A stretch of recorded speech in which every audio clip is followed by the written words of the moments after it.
Bem-vindos ao Audaz, o podcast que inspira com histórias de disciplina, constância e ação. Nos movemos com intenção, agimos com estratégia e arriscamos com inteligência. Porque, afinal, ser audaz é evoluir com constância e decisão. E eu sou Laila Cavalcante, sua host audaz. E hoje eu estou com uma convidada muito audaz. Ela é mulher, ela é mãe, esposa, multitarefas, como diz ela. Mas ela é médica, dermatologista, empresária e muito mais coisas que a gente vai descobrir ao longo da nossa jornada. Eu estou com a doutora Alessandra. Bem-vinda! É um prazer, eu estou muito feliz de estar aqui participando desse super projeto e podendo falar um pouquinho assim sobre a minha história. A verdade, a Laila falou várias facetas minhas, algumas que vocês não conhecem, mas que eu vou aos poucos contar. E muito obrigada mais uma vez pelo convite. Então vamos lá, como é que a gente entrou nesse mundo da medicina, da dermatologia? Como é que foi sua jornada? Então, Laila, isso é uma coisa super curiosa, porque assim, quando eu era pequena, eu nunca pensei em fazer medicina, mas eu venho de uma família que respira medicina, respira ciências médicas desde que eu nasci. Meu pai era médico, eu tenho tia médica, a minha mãe fez psicologia, então isso sempre fez parte da nossa rotina e do meu elo familiar, né? Do meu núcleo familiar. Mas eu nunca achei que eu quisesse ser médica. E aí, de repente, assim, um dia, eu falei pro meu pai, eu vou fazer medicina. Sabe quando dá um estalo assim? Eu falei, é isso que eu quero fazer. E eu resolvi me aventurar aí pela medicina, né? Então, fiz faculdade, fiz minha formação na faculdade de medicina. E resolvi fazer clínica médica. A gente, quando sai da faculdade, a gente não sai com título. A gente precisa de uma especialização depois. E aí eu fui me especializar. Que é a residência. Que é a residência ou a pós-graduação. E aí eu fiz a minha residência de clínica médica e fui fazer clínica médica. E durante muitos anos, eu diria que 10 anos, eu trabalhei como clínica. Eu atendia no consultório na Barra, eu trabalhei na rotina de clínica médica do Hospital Barra d'Or. Eu entrei no Hospital Barra d'Or quando ele começou a funcionar. Trabalhei lá por 12 anos. Eu amava aquilo que eu fazia, mas eu tinha uma coisinha assim que sempre me despertava curiosidade, que era a dermatologia. E tinha uma prima que muito me inspirava e que me fazia sempre querer saber mais sobre a dermatologia, sobre essa área da medicina estética e da cosmetria, que eu gosto demais e que sou apaixonada. E aí eu resolvi, depois que eu tive a minha filha, ter um pouco mais de qualidade de vida, né? Porque a gente, quando é clínico, a gente tem uma vida um pouco mais desregrada, sem muitos horários. E aí eu fui fazer a minha segunda formação, que foi em medicina estética.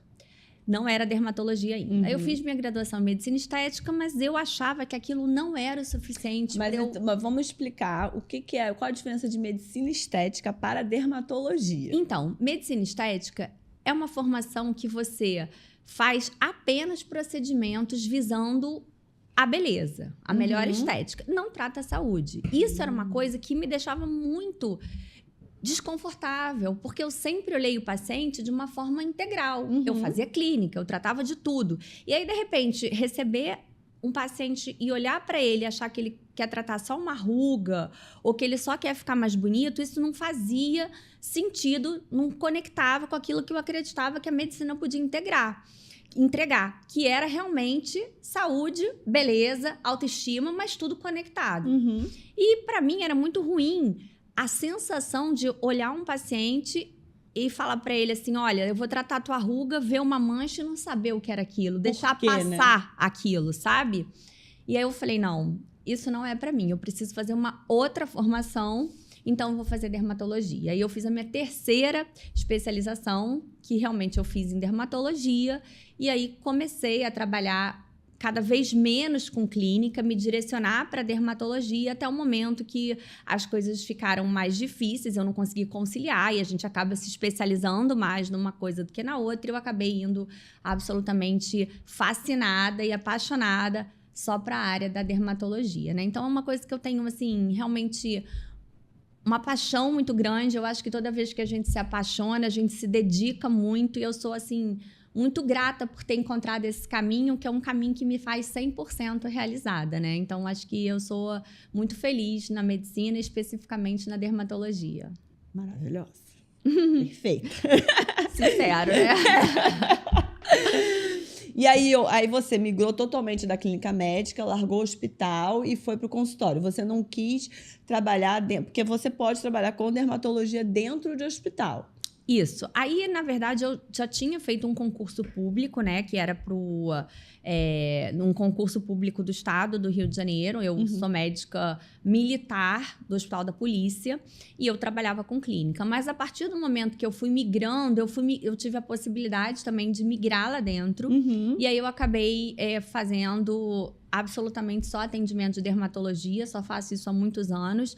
E eu acho que é uma coisa que também me complementa muito, porque lá eu não faço dermatologia estética, eu faço só doença. Então, lá eu vejo muito paciente com doença de pele, eu vejo paciente com câncer, eu vejo paciente com tumor, eu vejo paciente com micose, eu vejo paciente com doença de pele, sabe? Porque a gente faz tudo que tem relação com a saúde e não só com a beleza, né?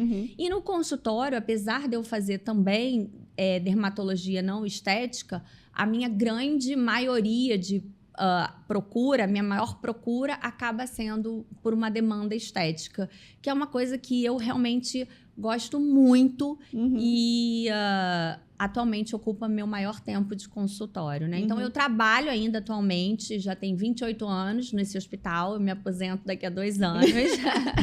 Sou militar, atendo dermatologia e fora de lá, no consultório, eu faço a parte de dermatologia privada, de medicina estética com a parte de saúde, né? E eu acho que eu digo assim que eu sou uma dermatologista diferente, porque ainda que eu goste muito da dermatologia, quando eu olho um paciente e aí eu começo a perguntar as coisas que eu acho que a pele é uma expressão de muitas coisas que acontecem no seu corpo, né? E quando eu começo a perguntar, você toma remédio, você tem problema de colesterol, você tem problema de glicose, e vou buscando algumas coisas que eu acho que pode ter relação com a questão da pele. De vez em quando eu ainda me pego, assim, fazendo um pouco de clínica, sabe? Porque eu acho que a clínica nunca vai sair de mim. Então, assim, é lógico, eu não trato mais, eu não me atualizei por esse caminho, mas eu acho que faz diferença, uma conexão muito grande e faz parte do meu trabalho orientar aquele paciente, né? No sentido de, olha, procura esse médico, procura isso, tá alterado aqui, pode melhorar aquilo. Porque, na verdade, as coisas estão muito ligadas. Isso daí não sai de mim, né? Tá dentro de mim. Eu tenho uma visão mais holística, eu diria assim, do paciente. Para mim, a pele, ela é só o que tá por fora, mas ela é a expressão de uma série de coisas. Então, acho que não tem como você ter uma pele bonita se você não tiver um corpo desinflamado, se você não tiver...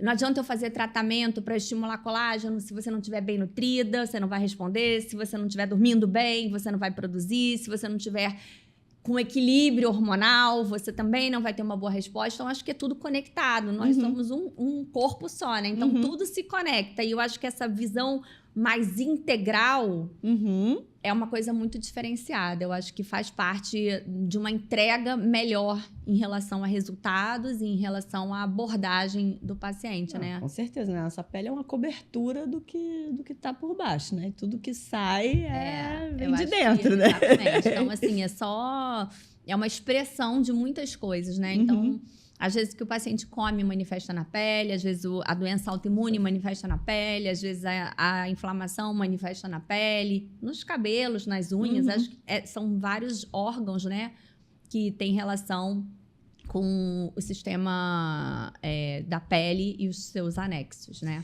E aí, nesse seu processo, né, da pele, da clínica médica, da pele, aí você entrou um pouco também nessa questão da longevidade, né? Porque o que a gente busca. Pois é, eu acho que assim, hoje em dia a gente entende melhor o processo de envelhecimento, né? E quando eu pergunto assim, eu vejo, às vezes a gente tem alguns pacientes que aparecem lá na clínica que eventualmente vão procurar se sentirem melhor, né? Se apresentarem melhor, talvez algum grau de melhorar o processo do envelhecimento. Mas eu acho que é muito mais do que isso. Eu acho que é você envelhecer bem. Então, acho que você entregar isso para o seu paciente. Eu sempre busco conversar isso com os pacientes e falo, olha, você faz exercício? Não, não faço, não. Mas isso é super importante, né? Porque não é só a pele também melhora com exercício. A gente já sabe hoje em dia, tem uma série de artigos publicados mostrando o benefício do exercício na pele e no processo de envelhecimento da pele especificamente, porque melhora a oxigenação celular, melhora a liberação das espécies reativas de oxigênio, tem uma série de coisas que explicam isso. Mas eu acho que também é como você vai envelhecer, porque eu digo pro paciente, olha, não adianta você envelhecer esticado sem conseguir amarrar o sapato, né? Então, tipo, as coisas têm que conversar, não é só uma plástica, puxa o rosto, faz um laser, não tem ruga, mas e aí? Você não consegue ir no banheiro sozinho, você não levanta sozinho, você não consegue comer, né? Então, acho que a autonomia no processo de envelhecimento é muito importante. E eu acho que às vezes a gente precisa conversar com as pessoas, que não é só uma questão, claro, resgatar a autoestima, uma coisa que faz a pessoa se sentir bem e ter vontade de fazer outras coisas. Mas eu acho que é mais do que isso, é orientar o quanto essa pessoa pode envelhecer melhor. E eu sou assim, eu estudo muito, eu gosto de estudar, é uma coisa que não é desgastante para mim, é prazer. E depois de tudo isso, eu ainda fui fazer uma pós de medicina integrativa. Eu não faço medicina integrativa, mas eu acho que os conceitos me ajudam a gerenciar esse processo de envelhecimento. Então, eu acho que é uma coisa cada vez mais prática e menos teórica. Eu acho que a gente tem que entender as pessoas como um organismo só e tentar, dessa forma, corrigir pilares básicos antes de chegar naqueles pilares mais elaborados. Então, é sono, é intestino, é alimentação, é estilo de vida, é meditação, é tudo, né? Uma coisa muito integrada. As pessoas precisam ter essa conexão, né? As pessoas, às vezes, não têm noção da importância de dormir uma noite. Não tem. Não tem. Do sono no papel regeneração. Não tem. Da produção de hormônios que acontece nesse período. No complexo de reações, né, bioquímicas e na própria necessidade de descanso do organismo. Então, acho que a gente precisa mesmo trazer esse conhecimento e isso, acho isso super importante. Eu falo isso para os meus filhos já desde pequeno. Eu falo, gente, vocês têm que entender que, ainda mais criança, né? Vocês se desenvolvem dormindo. Então, assim, é muito importante para vocês. Vocês não precisam ser inimigos do fim agora. Deixa para ser inimigos do fim daqui a pouco. Porque essa geração, ela tá muito imediatista. Ela não pode perder tempo, né? Então, é celular ao mesmo tempo que come, deita, faz isso, 10 mil coisas ao mesmo tempo, sem um momento de pausa, não respira, não conecta, não descansa, né? Eu falo pro meu filho também. Ele estava no início do crescimento, da fase de crescimento, passando a puberdade. Eu falei para ele, você quer crescer? Ele falou, não, quero tomar GH. Eu falei, não, você tem que comer e dormir. Esse é o começo de tudo. Depois você pensa no resto. Se você não come, não dorme, se você não tem tempo de fazer isso, você não vai crescer. Então, tá fazendo o básico. Então, assim, dorme, come e faz exercício. Vários estímulos para a liberação do hormônio do crescimento. Se você não faz isso, você não vai crescer. Então, assim, acho que essa geração, principalmente as crianças, elas estão muito impactadas com esse imediatismo, né? Tenso. E aí, é interessante porque a gente está nessa série de longevidade, falando, né, da questão da rotina, do hábito, da importância do exercício físico e como isso também importa, não só para nossa pele, mas para o nosso cabelo também, né? Então, assim, como é que você traduz essa relação? Eu acho assim que a gente precisa se alimentar bem, nosso corpo ele precisa produzir as coisas, né? Os hormônios, a gente precisa absorver da nutrição tudo que a gente pode dar para o nosso corpo para que ele fabrique os tijolos e construa dessa forma o que ele precisa construir, seja proteína, seja fibra elástica, seja pelo, seja unha, seja fânero, mas ele precisa adquirir isso da alimentação. Então, a alimentação ela já começa sendo um pilar fundamental para você ter saúde de pele e cabelo, né? Então, quando eu vou no nutricionista, eu vou fazer exame. Muitas vezes, o que você vê no exame de sangue não necessariamente reflete a sua deficiência, a sua necessidade, porque tem elementos minerais que muitas vezes eles estão normais no sangue, mas estão baixos dentro da célula. Então, assim, são coisas que a gente precisa começar a mudar o nosso mindset e entender muitas vezes que os exames de sangue, o laboratório, eles são muitas vezes medicina populacional, né? Então, assim, a gente precisa ter um nível que a gente considera normal. Mas se você parar para prestar bem atenção, entre um valor mínimo e um valor máximo, tem um delta de Gigante. intervalo muito grande. Então, assim, é igual tá mais próximo do mínimo do que mais próximo do máximo? Não, não é igual, entendeu? Mas não dá pra gente fazer isso, falar em medicina populacional e usar os limites de forma individual. Por isso que a medicina individualizada, personalizada, onde você vai encontrar dentro daquele nível aonde você quer deixar seu paciente, faz toda a diferença, né? E aí, conseguir olhar isso de uma forma individualizada, que é o que eu chamo de medicina individualizada, faz toda a diferença. Sim. Isso tem a ver com o estilo de vida, isso tem a ver com a forma como você vai envelhecer, como vai estar a sua pele, seu cabelo e tudo isso, né? Porque, por exemplo, o cabelo é morto, é uma célula morta. Mas para ele ser produzido aqui no folículo, precisa estar funcionando muito bem, né? E até ele chegar aqui embaixo, olha o tempo que demora o cabelo para crescer, né? Então, o que você vê aqui é resultado de uma coisa que já foi lá atrás, né? Agora está aqui em cima. Tá dentro do folículo ainda. Então, a saúde é fundamental para ter para que a gente tenha pele e cabelo bonito. E a água também está incluída nessa parte nutricional. A água é fundamental. A gente esquece de beber água e nossa composição é muito grande. Assim, nós somos uma grande parte composta por água, né? E é um hábito que a gente vem cada vez tentando melhorar, mas que a gente naturalmente não tem por si só beber muita água, né? Dá preguiça de ir no banheiro, às vezes a gente tá no lugar, não quer parar para ir no banheiro, não tem banheiro, às vezes a gente tá com preguiça, mas eu diria que, assim, é fundamental, e aí a gente fala de saúde, os rins precisam funcionar, eles foram feitos para filtrar água, a gente tem que beber, assim, em torno de 2 litros no mínimo por dia, e se a gente não botar nossa garrafinha ali do lado, a gente não bebe, né? Então, a gente precisa estar ali sempre com um copinho, não só na hora que a gente está falando muito, mas todas as horas, para tentar lembrar que é uma coisa básica e é uma coisa que também melhora a nossa hidratação da pele, melhora o nosso cabelo, melhora a nossa autoestima também, mantém nosso organismo mais bonito, mais iluminado, e tudo isso no final acaba tendo a mesma expressão, né? Beleza e autoestima. E além da nutrição e da água, assim, quais os cuidados que você acredita que um cabelo saudável precisa ter? Então, eu diria o seguinte, não existe cabelo saudável se você não tem couro cabeludo saudável, se você não tem pele de couro cabeludo saudável. Porque o cabelo, o fio do cabelo, eu costumo fazer uma analogia dizendo o seguinte, o cabelo é a nossa plantinha, né? Assim, ele tá ali crescendo e tal, mas precisa ter um solo saudável para que ele cresça direito. Então, se a gente não tem um couro cabeludo saudável, a gente não vai ter um cabelo bonito. E o que é um couro cabeludo saudável? Pois é pele. Couro cabeludo é pele. Então, assim, você já parou para pensar como tá a saúde do seu couro cabeludo? Porque a pele, você olha assim, você vê, né? Tá manchada, tá sem brilho, tem uma espinha. E o couro cabeludo? A gente consegue ver pacientes chegando para reportar que tá inflamado, que tá descamando, mas às vezes num nível mais extremo. Às vezes, quando aquele processo está no início, que você tem só, às vezes, uma alteração de cor, uma alteração de vasos, um pouco mais de oleosidade, às vezes você não...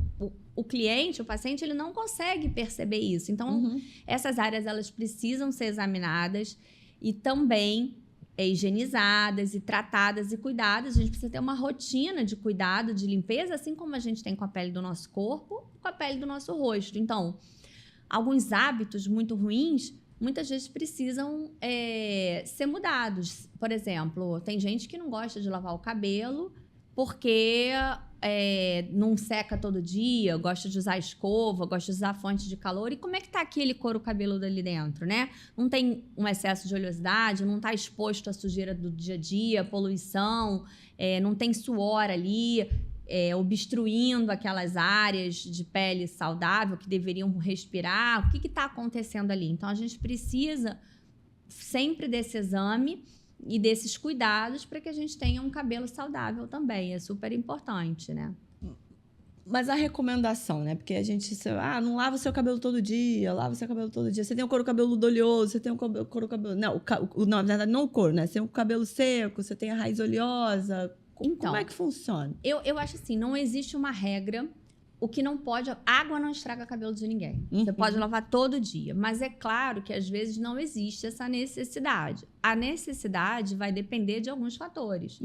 De quanto o seu cabelo está sujo e de quanto óleo você está produzindo. De quanto, né, sebo as glândulas do cabelo estão sendo capazes de produzir. Pessoas que têm, por algum motivo, uma facilidade de produzir isso em maior quantidade... Seja porque tem uma questão hormonal, uma questão genética envolvida, elas precisam lavar com uma frequência maior. Então, o cabelo está sujo, ele precisa ser lavado. Agora, claro que você vai poder usar alguns cuidados extras para não danificar as áreas do cabelo que podem ser naturalmente mais secas. É comum que você tenha couro cabeludo mais oleoso e pontas mais secas, porque a oleosidade do cabelo, ela vem do couro cabeludo. Ela é produzida aqui em cima, e até ela chegar aqui embaixo, no comprimento, demora mais. Então, às vezes, aqui começou a ficar oleoso e aqui ainda está seco. E aí, o que você pode fazer? Você tem que deixar de lavar por conta disso? Não. O couro cabeludo está sujo, você lava e, eventualmente, você pode proteger os fios da onde o shampoo vai passar, para não tirar a oleosidade dos fios e não torná-los mais seco. Então, às vezes, o tempo está muito calor, você sua mais, você faz atividade física, você toma algum tipo de remédio que, eventualmente, te faz ter mais oleosidade no couro cabeludo.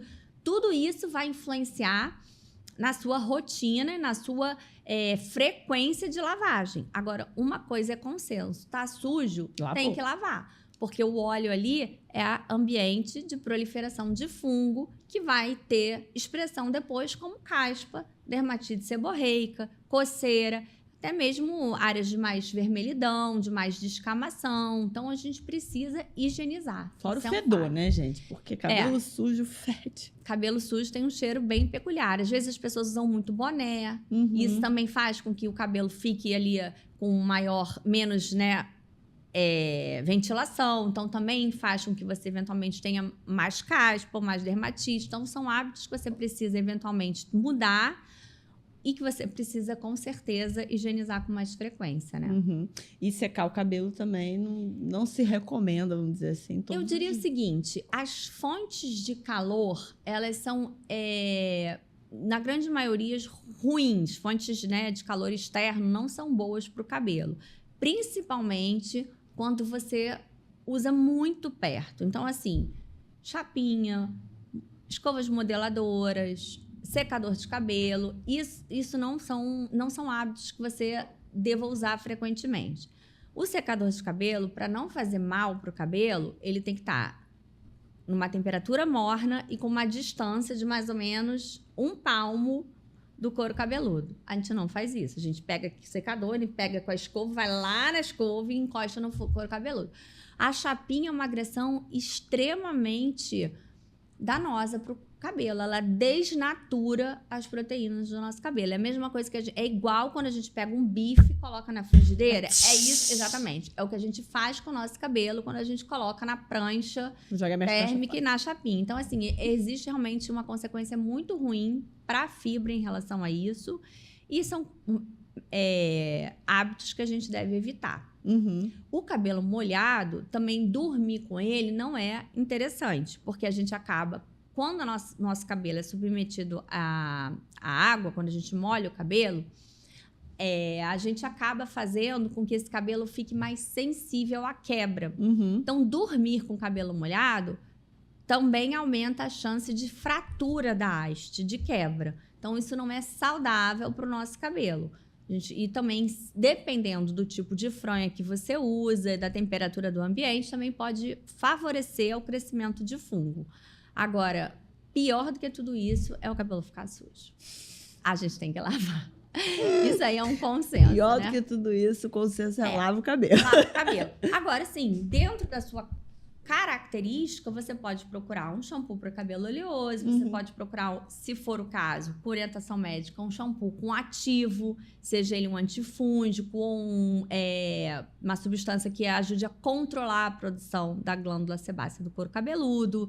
Você pode usar, por exemplo, fazer uma técnica que a gente chama de low poo, que é proteger os fios com óleo, até mesmo com condicionador, antes de lavar o couro cabeludo com esse agente, que é um pouco mais agressivo, né? Que tira mais a oleosidade. Então, assim, existem algumas coisas que a gente pode fazer para que a gente lave com frequência e não tenha, eventualmente, dano no comprimento dos fios em relação ao ressecamento, que é uma queixa que todo mundo que lava o cabelo com mais frequência acaba trazendo quando reclama de ressecamento nos fios, né? Então, isso a gente pode evitar. Essa técnica, ela super funciona.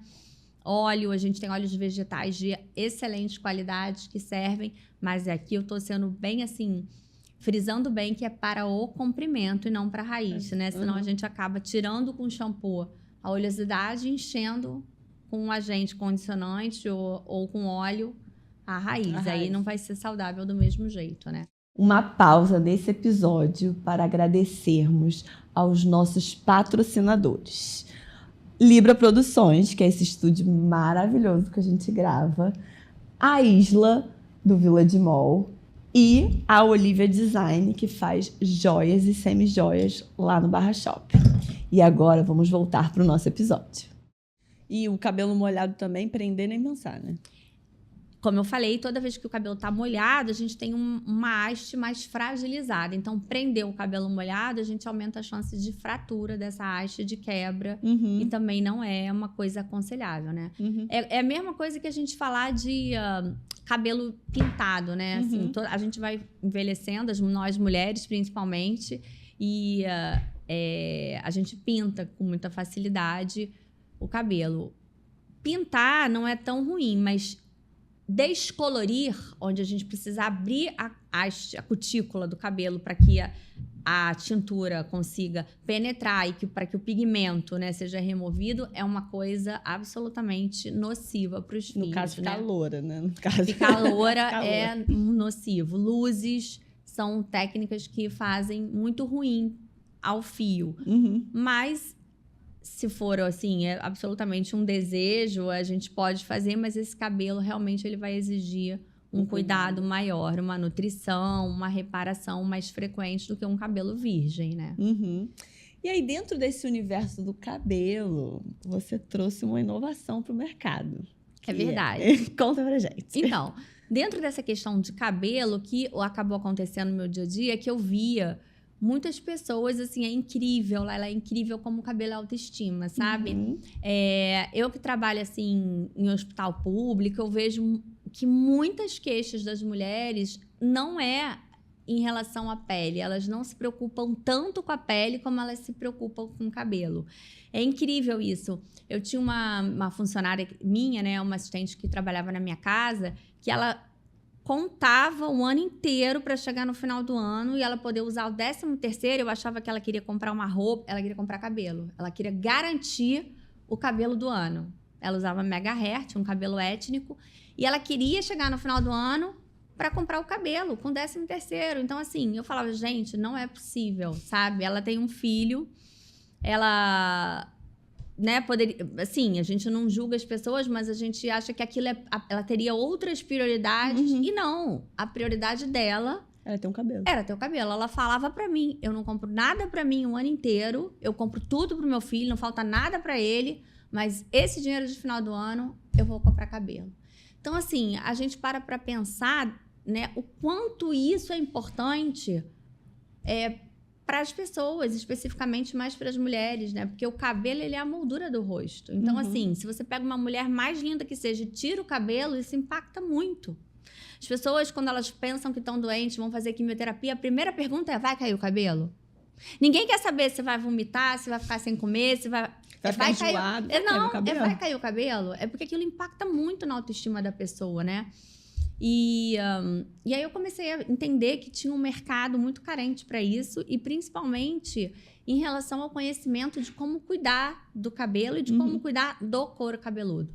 Então a ideia foi trazer isso para uma questão mais acessível, democratizar e trazer um conhecimento mais científico e mais técnico para uma coisa que é meio que uma terra que não tem dono, porque você vai no cabeleireiro e o cabeleireiro te sugere uma hidratação E muitas vezes ele não sabe nem por que está te sugerindo aquilo. É porque ele pintou, maravilha, ele sabe que ele precisa repor lipídio, tratar aquele fio que eventualmente foi danificado por uma tintura. Mas ele, às vezes, nem sabe como está o seu couro cabeludo, o que está acontecendo ali. Se você tem uma outra questão associada, se você tem uma dermatite, se você tem uma alopecia androgenética, se você tem alguma necessidade mais específica. E ele, às vezes, te sugere um produto, porque muitas vezes está sendo impulsionado pela indústria, né? Está sendo patrocinado. Exato, né? A gente sabe que isso acontece. Então, eu comecei a entender que existia essa demanda, existia essa necessidade de conscientização e de democratização da terapia capilar. E aí a gente acabou criando um conceito de beleza com saúde e autoestima, porque eu acho que está tudo conectado, e trouxe para o mercado tratamentos mais acessíveis em relação ao couro cabeludo e ao fio.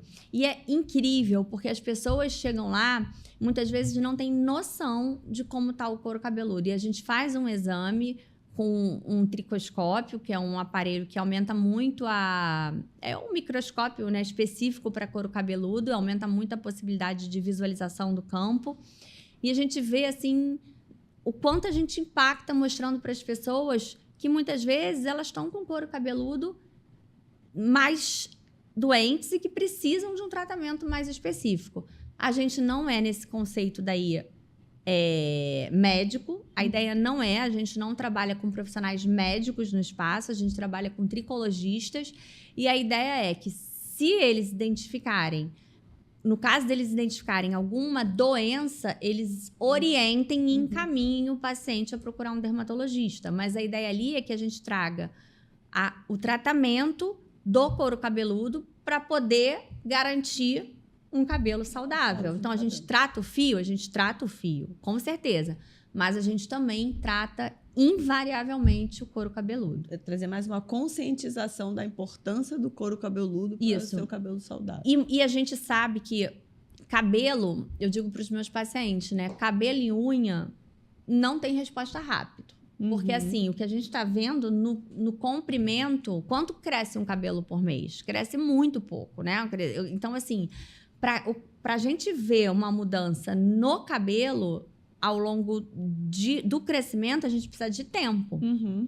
Então, por isso que não adianta fazer só uma sessão. Às vezes, a gente precisa de um tratamento maior, de 4 sessões no mínimo. Às vezes, esse tratamento tem que ser de 8. Às vezes, tem que ser, dependendo da causa, de 12 sessões, para que a gente consiga entregar resultado. Mas os antes e depois que a gente tem, assim, são realmente impactantes, porque a gente melhora muito a qualidade do cabelo e é impressionante o poder que tem trazer a autoestima de novo para as pessoas, né? Como impacta na vida, como impacta na saúde, como impacta no dia a dia, como a gente precisa disso para se sentir confiante. Falando nisso, assim, por exemplo, tem trabalhos que foram publicados em revistas médicas mostrando que, por exemplo, você fazer toxina botulínica, botox, nas mulheres e melhorar as rugas e elas se sentirem mais bonitas, melhora a autoestima, que é capaz de repercutir no sucesso de entrevistas de emprego, para você entender o quanto que a autoestima e que o bem-estar pode interferir em várias coisas da sua vida. Deixar a mulher mais empoderada, mais confiante, mais dona de si própria, com maior autoestima. Isso tudo é muito importante, né? Isso é verdade. E aí, onde é esse espaço? Não é no consultório? Não é no consultório. Na verdade, eu ajudei a criar o conceito, né? Eu tenho um sócio. E isso foi um cuidado que a gente teve, da gente separar totalmente essa questão do meu consultório, porque eu não sou a dermatologista dos pacientes de lá, cada um tem o seu dermatologista, e a ideia é a gente direcionar os pacientes que precisam para o seu médico, entendeu? Então, a gente não faz exame de sangue, a gente não faz nada disso, a gente só orienta, traz esse conhecimento, que eu acho que muita gente não tem. E a gente tem uma loja que fica no Leblon, e a gente tem uma loja que fica na Barra. Nossa segunda loja é na Barra, no Downtown. Aqui, no caso. E no Leblon é aonde? No Leblon é no 595, na galeria que fica em frente ao Obelisco. Ah, tá. Na Visconde de Pirajá, 595. ali meio Leblon, meio Ipanema. Meio Leblon, meio Ipanema, exatamente, na transição. E aí funciona tipo, entre aspas, um salão de beleza, uma hora marcada ou um consultório médico mesmo?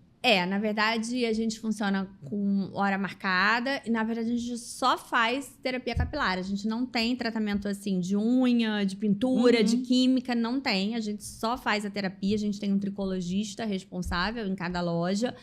E a gente a gente trabalha com uma linha de produtos autorais. A gente não tem nenhum conflito com nenhuma marca. A gente fez questão de trazer esses produtos todos desenvolvidos com ciência, com teste, no sentido de trazer qualidade nos ingredientes.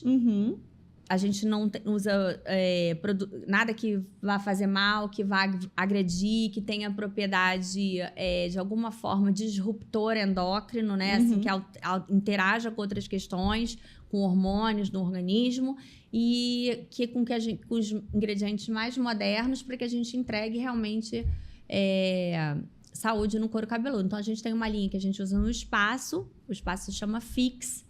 Tem uma linha profissional que a gente usa nos tratamentos do espaço e tem alguns produtos de linha home care que a gente vende lá para que o paciente continue, né, o tratamento em casa. Então, lá a gente foca muito nessa questão do couro. Então, a gente usa laser, a gente usa alguns ativos de esfoliação capilar, algumas tecnologias para isso.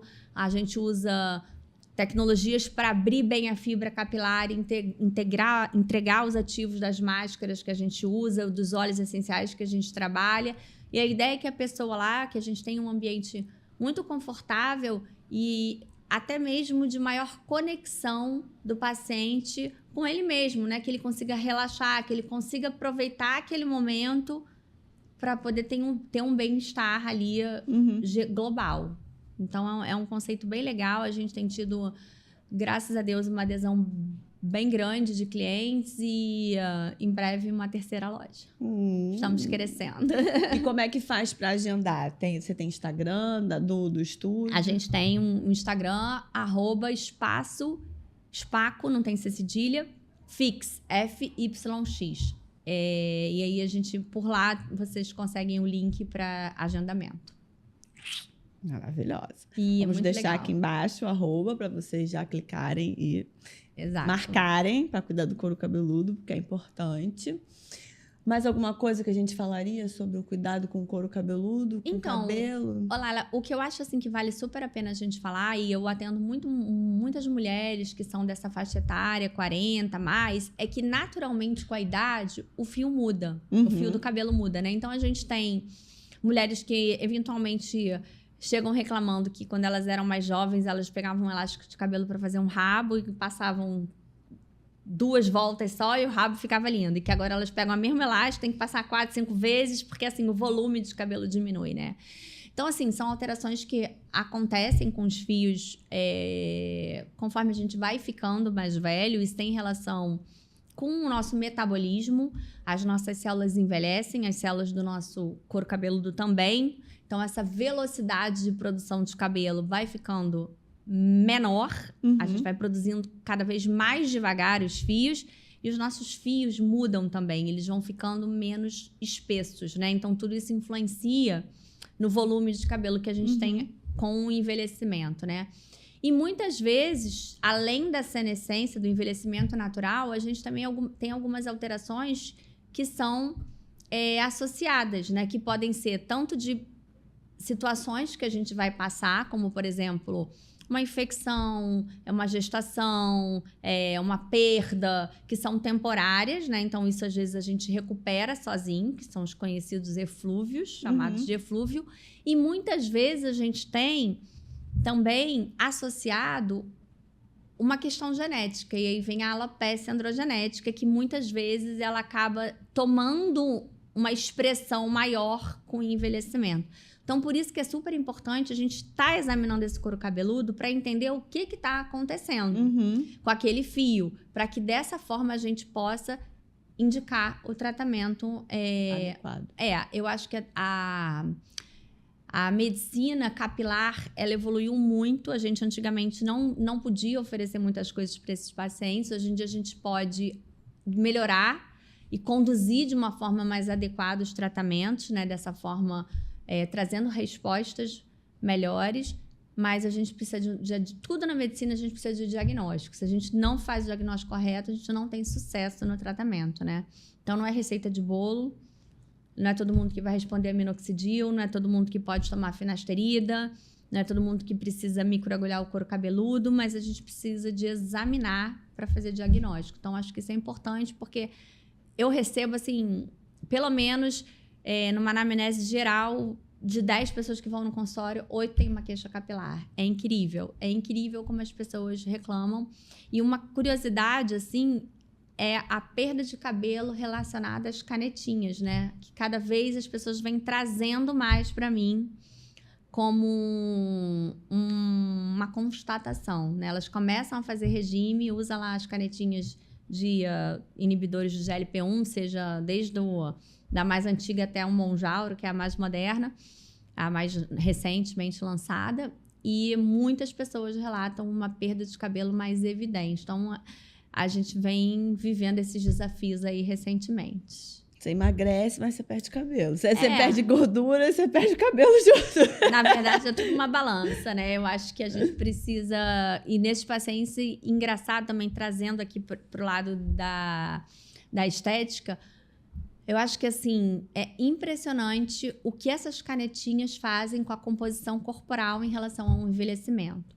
Eu fui semana passada num congresso e tinha ali um artigo mostrando que pacientes que às vezes perdem muitos quilos rápidos, né, que é o que essas canetinhas fazem, envelhecem em torno de 5 a 10 anos no final do tratamento. Porque a gente não escolhe a gordura que a gente quer perder. Então, a gente perde gordura, às vezes, do fígado, que é maravilha. A gente perde gordura abdominal, que é maravilhoso para a nossa saúde. Mas, às vezes, a gente perde também gordura superficial de sustentação da nossa pele. E aí, a gente vai ter uma pele que escorrega, que não fica presa, que sai do lugar, que acaba desabando. E aí, a gente tem um envelhecimento mais acentuado. Então, assim, às vezes, o que é mais fácil não é o mais saudável, né? Eu acho que tem casos e casos, eu acho que tem que ter indicação. Mas a gente vê coisas absurdas, assim, acontecendo. Paciente para perder 1 quilo tomando canetinha, né? Paciente viajou, toma canetinha. Então, acho que a gente precisa... de uma conscientização. Eu também, acho. né? Eu acho que tem muita indicação, tem muito paciente que realmente vai ter um benefício muito grande, mas tem muita gente também que faz, assim... Na preguiça. Na preguiça, né? Pelo lado mais fácil. É. E aí, o lado mais fácil nem sempre é o mais saudável, né? Então, a gente precisa estar sempre focado em relação a isso.